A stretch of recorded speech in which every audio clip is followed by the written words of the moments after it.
3 वर्षीय चिमुकलीच्या अत्याचार आणि हत्येप्रकरणी मालेगावात आक्रोश। मालेगावमध्ये मोर्चेकऱ्यांचा कोर्टात चिरण्याचा प्रयत्न। आरोपीला फाशी झाली पाहिजे या मागणीसाठी मोर्चेकरी आक्रमक। पोलिसांकडून नियंत्रणासाठी सौम्य लाठीचार्ज। मालेगावमधील आक्रमक मोर्चेकऱ्यांनी न्यायालयाच्या दरवाजावर चप्पल फेकून मारल्या। न्यायालयाचा दरवाजा तोडण्याचाही जमावाकडून प्रयत्न।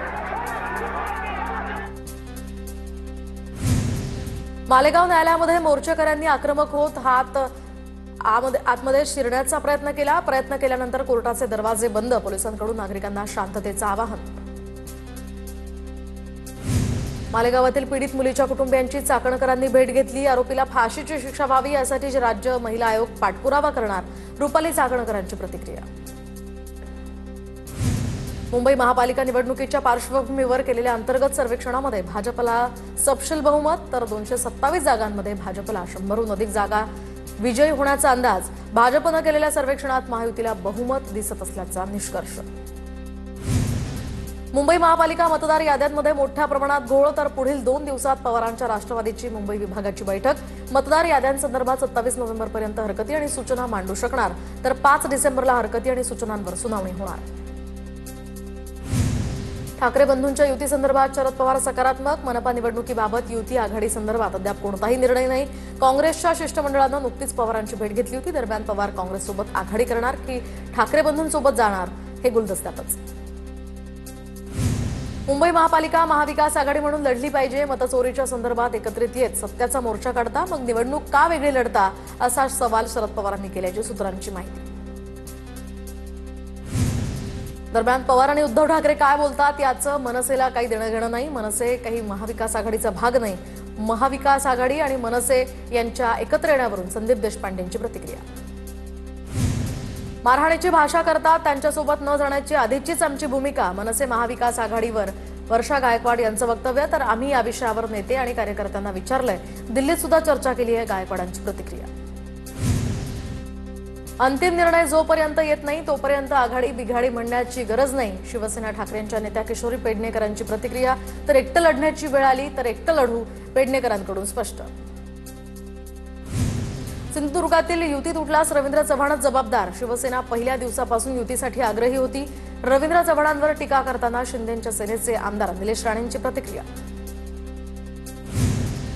तर इथली बॅग भरली, आता कमळाच्या दिशेनं वारी सुरू। ज्यांच्या आश्रयाखाली काम केलं त्यांनाच फसवलं। महेंद्र दळवींचं नाव न घेता सुनील तटकरेंवर निशाणा। महेंद्र दळवी काय टीका करतात त्याकडे लक्ष देण्याची गरज नाही। तटकरे मोठे नेते आहेत, त्यामुळे त्यांच्यावर टीका करणं योग्य नाही। दळवींच्या टीकेला मंत्री दत्ता भरणेंचं उत्तर।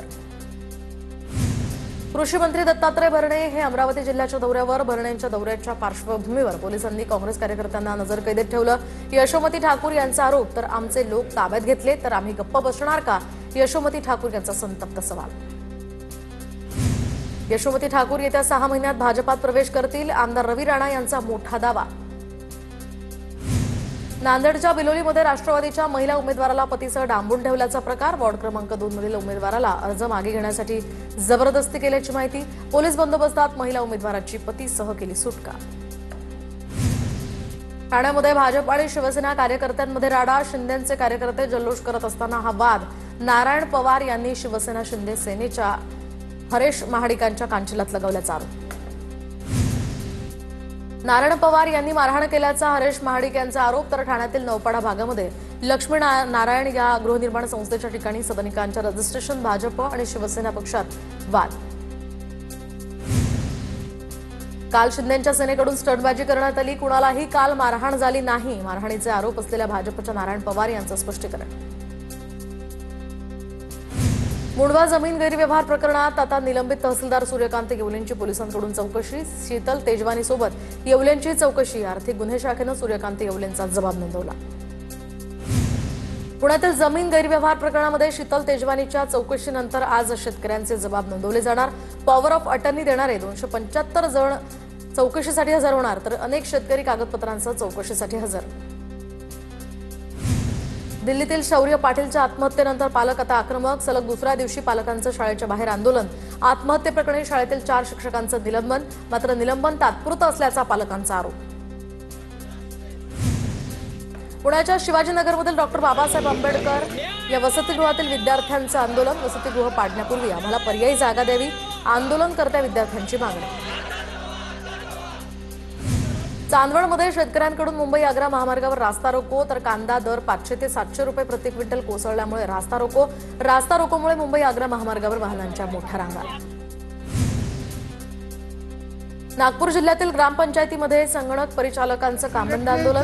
कर्मचाऱ्यांना 4 महिन्यांपासून वेतन मिळालं नाही। सावनेर पंचायत समितीच्या 75 ग्रामपंचायतींमधील कर्मचाऱ्यांना मिळालं नाही वेतन।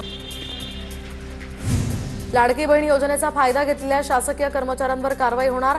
शासकीय महिला कर्मचाऱ्यांवर शिस्तभंगाची कारवाई होणार। लाभ घेणाऱ्या शासकीय महिला कर्मचाऱ्यांची संख्या ही कमी प्रमाणात आहे। अमरावती जिल्ह्यामध्ये लाडकी बहीण योजनेतील 29,106 महिला संकटात। तांत्रिक तपासणीमध्ये अपात्र ठरल्यामुळे महिलांचे 1,500 रुपये बंद। बालविकास विभागानं अपात्र ठरवलेल्या या महिलांची नावं जाहीर केली आहेत। नाशिक सिन्नर एसटी अपघात प्रकरणी 4घांचं निलंबन, तर लॉगबुकमध्ये बसचा ब्रेक फेल असल्याची नोंद असताना सुद्धा कर्मचाऱ्यांचं याकडे दुर्लक्ष। एसटी थेट स्थानकाच्या फलाटावर जात अपघात झाला होता आणि त्यामध्ये एकाचा मृत्यू झाला होता। नांदेडमध्ये 4 वर्षात चिमुकलीवर अत्याचार करणाऱ्या आरोपीला जन्मठेपेची शिक्षा। पोलिसांच्या भक्कम पुराव्यानंतर नांदेड जिल्हा सत्र न्यायालयाचा हा महत्त्वाचा निकाल। 6 मार्च 2023 रोजी घडली होती घटना। शेतकरी समृद्ध होईपर्यंत आणि शेतकरी आत्महत्या थांबेपर्यंत आम्ही शेतकऱ्यांसाठी काम करत राहू। केंद्रीय मंत्री गडकरींची शेतकऱ्यांबद्दल प्रतिक्रिया। पीक विम्याच्या नियमांमध्ये आता आणखी 2 प्रकारच्या नुकसानीचा समावेश। अतिवृष्टीमुळे शेतात साचलेल्या पाण्यामुळे झालेलं नुकसान किंवा जंगली जनावरांमुळे शेतातील पिकांचं झालेलं नुकसान, यामध्ये पीक विम्यातनं नुकसान भरपाई मिळणार। केंद्रीय कृषी मंत्री शिवराज सिंग चौहान यांची माहिती। अकोला शहरातील न्यू तापडिया या नगर परिसरामध्ये बिबट्या दिसल्यामुळे चर्चा, तर वन विभागानं तपासणी केल्यावर हा प्राणी बिबट्या नसून वेगळा प्राणी असल्याचं निष्पन्न। नागरिकांमध्ये मात्र भीतीचं वातावरण। नाशिकच्या तपोवनमधील वृक्षतोडीची बातमी अत्यंत दुर्दैवी। गिरीश महाजनांनी केलेलं विधान ही चेष्टा आहे का? ज्येष्ठ अभिनेते सयाजी शिंदे यांची नाशिकच्या वृक्षतोडीवर व्यक्त केली खंत।